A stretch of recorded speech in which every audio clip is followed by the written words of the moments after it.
Sex trafficking involves the recruitment, harboring, transportation, provisioning, or obtaining of a person for commercial sex through force, fraud, or coercion. If the victim is under the age of 18 years old, force, fraud, or coercion is not needed for it to be sex trafficking. Let me clarify again. If a person under the age of 18 is involved in commercial sex, it is sex trafficking 100% of the time. The Stages of Change model represents a person's readiness to change. It was created to help people make permanent and positive life changes. There are 6 stages: pre-contemplation, contemplation, preparation, action, maintenance, and termination. CASA volunteers may wonder why a young person does not self-identify as a victim, or they might wonder if being involved in sex trafficking is just a bad decision made by youth. This could not be further from the truth. Children cannot choose to be involved in commercial sex. It is a crime committed against them. The Stages of Change model helps us as CASA volunteers understand the complicated processes that survivors experience as they begin to understand their victimization and decide to leave. Healing is not linear.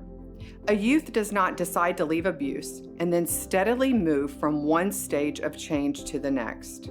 Youth who have been exploited may enter and exit different stages. For example, moving from preparation and then going back to contemplation and then forward again to preparation. This movement can occur multiple times before a person takes action or establishes stable behavior in the maintenance stage, or achieves permanent change in the termination stage. Relapse is a normal part of recovery. If you have the opportunity to help a young person make a profound life change, it's helpful to use this model and share it with youth. No one can move someone else to a different stage, and trying to do so is ineffective. But by helping a person see what stage of change they're in, and that change is a process, you can support them and help them have hope. Let's look a little closer at how these stages of change apply to youth who have been sexually exploited. Pre-contemplation. In the pre-contemplation stage, youth may not identify as a victim or even recognize there is a problem.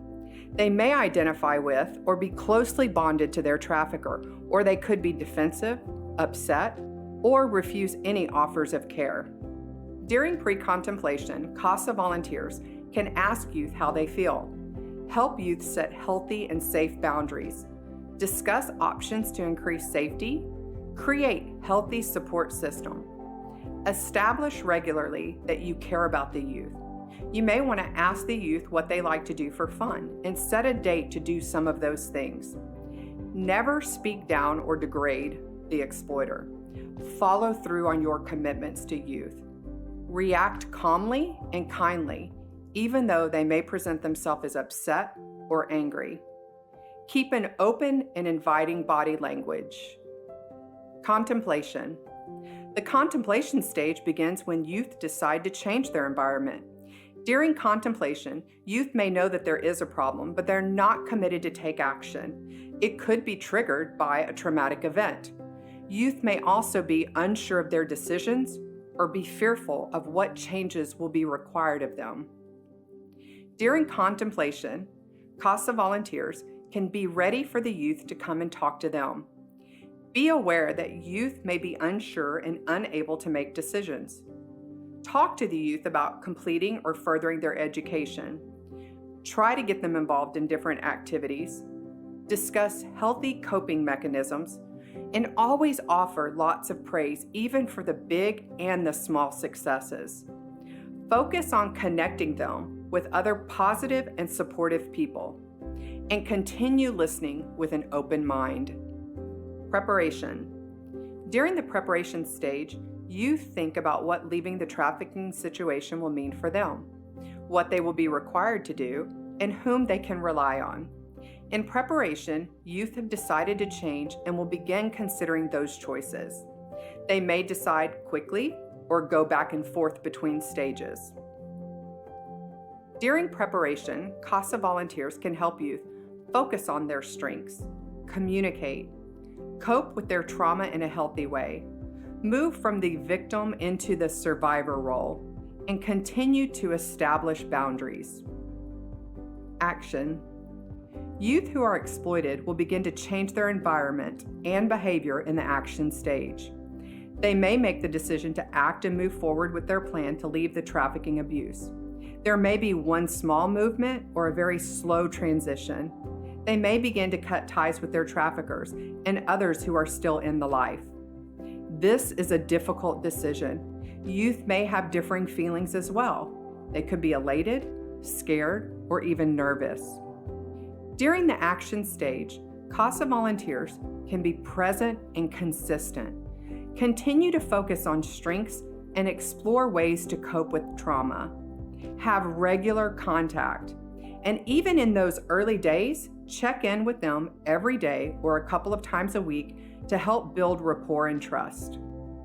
Maintenance. There is no clear timetable between the action and the maintenance stages. Youth who are in this stage will begin to understand what their triggers are and how to respond to them. They may view themselves as survivors rather than victims. They gain independent skills and continue healing through therapy and other supportive services. During the maintenance stage, survivors may become employed, live on their own, engage in trauma therapy, and develop healthy relationships. Relapses may occur. During the maintenance stage, it's important for CASA volunteers to be patient. Maintain lines of open communication.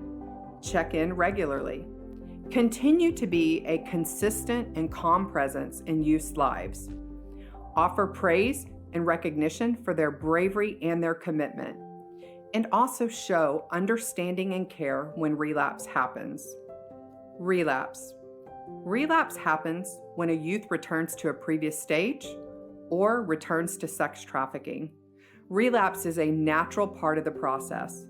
Consider that needs were met by the youth's exploiter, so it is very common that survivors will relapse by running away multiple times before finally leaving. This is an expected part of the recovery and healing process, and it's important that CASA volunteers understand this and be patient with youth. Relapsing happens for many reasons: leaving a foster home, questioning why they left the life in the first place, or even struggling to find a job. Young people may still feel loyal to their trafficker, feel uncomfortable in new surroundings, and have a difficult time coping with the expectations of others. They may also feel discomfort in new environments and seek familiar relationships. Many times, they feel like a fish out of water. During relapse, CASA volunteers should remember to avoid being negative or authoritative. Never ask pointed questions. Help the youth move through negativity to positivity and meet the youth where they are. Support them to be independent. Continue to model effective communication and try to be non-judgmental. Termination. When a youth has no desire to return to unhealthy relationships, they enter into the termination stage. Youth are committed to changing behaviors, becoming safe, and engaged in healthy relationships. To support youth during the termination stage, CASA volunteers can help them plan for the future. Continue speaking about healthy relationships. Share the importance of continuing therapy. Plan for fun events, hobbies, or outlets to encourage growth. And stay connected and supportive. The consistent support and care of a CASA volunteer are crucial to youth who are at risk or who are trafficked. We hope that by understanding the stages of change, volunteers will be better able to support youth through their journey of safety and healing. Every child has a chance. It's you.